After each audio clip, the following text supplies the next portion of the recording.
ರಾಷ್ಟ್ರೀಯ ಹೆದ್ದಾರಿ ಪ್ರದೇಶದಲ್ಲಿರತಕ್ಕಂಥ ಖಾಸಗಿ ಬಸ್ ಬಾಡಿ ನಿರ್ಮಾಣ ಘಟಕದಲ್ಲಿ ಭಾರೀ ಅಗ್ನಿ ಅವಘಡ ಸಂಭವಿಸಿದ್ದು 3 ಬಸ್ಗಳು ಹಾಗೂ ಬಸ್ ನಿರ್ಮಾಣಕ್ಕೆ ಬಳಸುತ್ತಿದ್ದ ಹಲವು ಸಾಮಗ್ರಿಗಳು ಸಂಪೂರ್ಣವಾಗಿ ಬೆಂಕಿಗಾಹುತಿಯಾಗಿದೆ.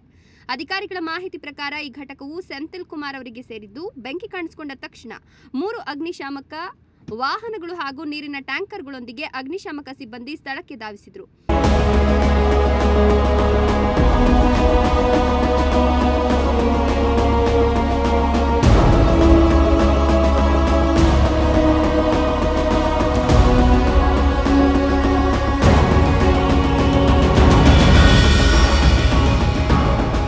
ಸುಮಾರು 3 ಗಂಟೆಗಳ ಕಾಲ ಕಾರ್ಯಾಚರಣೆಯ ಬಳಿಕ ಬೆಂಕಿಯನ್ನು ಸಂಪೂರ್ಣ ನಿಯಂತ್ರಣಕ್ಕೆ ತರಲಾಯಿತು.